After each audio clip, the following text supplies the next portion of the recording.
And fraud is on the rise in Canada, and it's becoming harder and harder to spot. Every day, scammers are finding new ways to impersonate trusted institutions like banks, government agencies, and even legitimate investment firms. They're using phone calls, emails, fake websites, and increasingly sophisticated tactics to trick people into handing over their money or personal information. And the numbers are staggering. According to law enforcement and regulatory agencies, Canadians are losing millions of dollars each year to financial fraud, and many of the victims never see that money again. I'm now joined by Brendan Caldwell, director at Caldwell Securities Limited, to shine a light on how this kind of fraud actually plays out in real life and what you can do to protect yourself. Brendan, thank you so much for the time today. Thank you, Theresa. Now, Brendan, we don't typically talk to you about fraud, but you had wanted to share a story of fraudulent activity that actually happened to someone that you know. So, do you mind telling us about it? Yeah, on a no names basis, or mostly no names basis, except for the financial institution involved. Uh, Good friend of mine who's a senior citizen who has some health challenges got a call purportedly from the Bank of Nova Scotia, where she has an account, asking quite innocently, it seems, whether she'd been in Edmonton and done any financial transactions in Edmonton. Well, no, she said she hadn't. Well, said the lady on the phone, and it was a lady on the phone, the woman who sounded quite trustworthy, that she'll be getting a call from such and such a police officer who will get details because there's been some evidence of fraud. And sure enough, the police officer called and asked for a whole bunch of details of her accounts. This was later on a Sunday evening, which in itself should be an oddity because banks are consistent on one thing: they don't work weekends. So she gave all this information to this purported police officer, who was himself very convincing. Um, Gave his so-called badge number and everything, and then she had misgivings about it over a Sunday night. And by Monday, she found out all her money was gone from her account, and her line of credit had been racked up to the max. I don't know how it's going to work itself out with the Bank of Nova Scotia, but it is a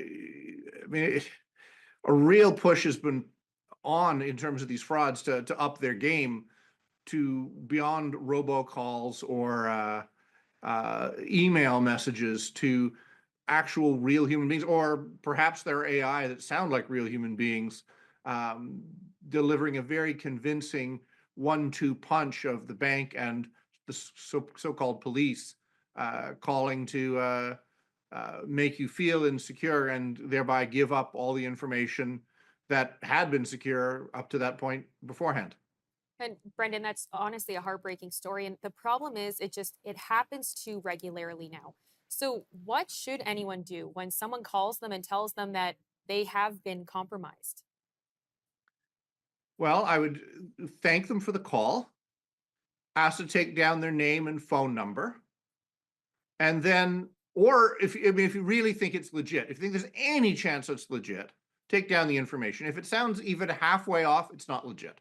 Very unlikely that anybody is ever going to call you out of the blue and say this or that or the other. And in no circumstance do you provide any information to people over the phone that call you.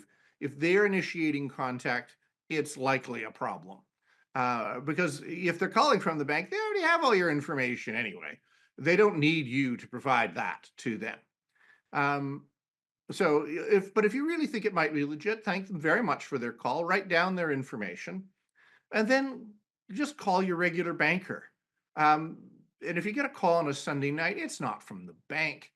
Call your financial person, your investment professional, um, or the branch you deal with, or the number that you actually know, and check it out. Is pick a name out of the air. Is Jane Doe, who called me from this phone number, does she work for the bank?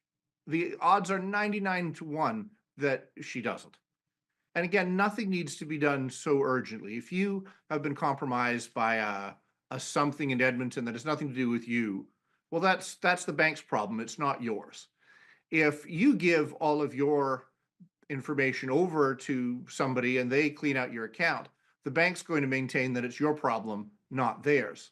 I don't know that that's legally the case, but you're now in the unfortunate position of fighting the bank for them having handed over money that they really shouldn't have. So if it really comes to it, just hang up. We actually have a whole advertising campaign that we ran, oh, I know, a year or so ago. Just hang up, because particularly, and we ran it in, I don't know how many different languages, a couple of dozen different languages, because particularly new Canadians, older Canadians, otherwise vulnerable Canadians, or any two of the above, are going to be particularly susceptible to someone with an authoritative sounding voice calling up in a language that they may not understand perfectly, asking for information.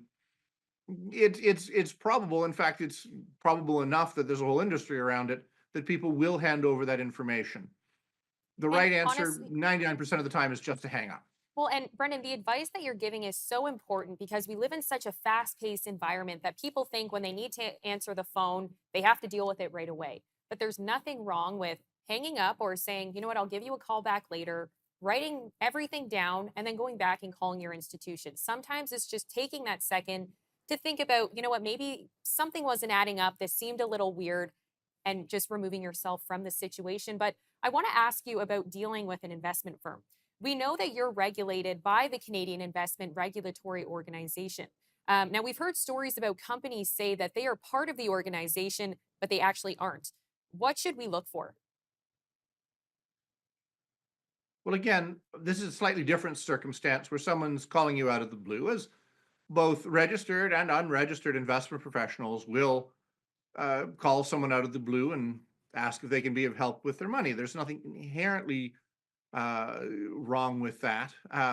But if one is bothering to make the claim in the first call that you are registered with CIRO, the Canadian Independent Regulatory Organization, if you're bothering to make that claim in the first, you probably aren't. It's a question that you could legitimately ask an investment person or someone purporting to be an investment person. Are you a member of CIRO? Are you a regulated entity?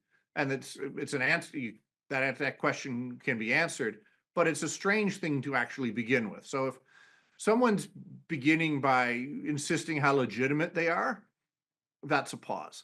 To your point about any cold call out of the blue, or any situation in life in general, there's largely no harm in pausing.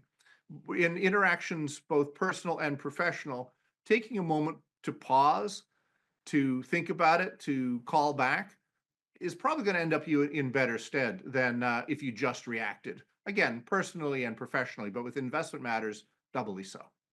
And how can we protect ourselves against fraudulent investment firms? Well, you mentioned the Canadian Independent Regulatory Organization, CIRO. Um, there is a website where one can actually look up, okay, so you're calling from this firm or that firm, you're calling from, then you can actually go to the website and there's a list of firms that are there.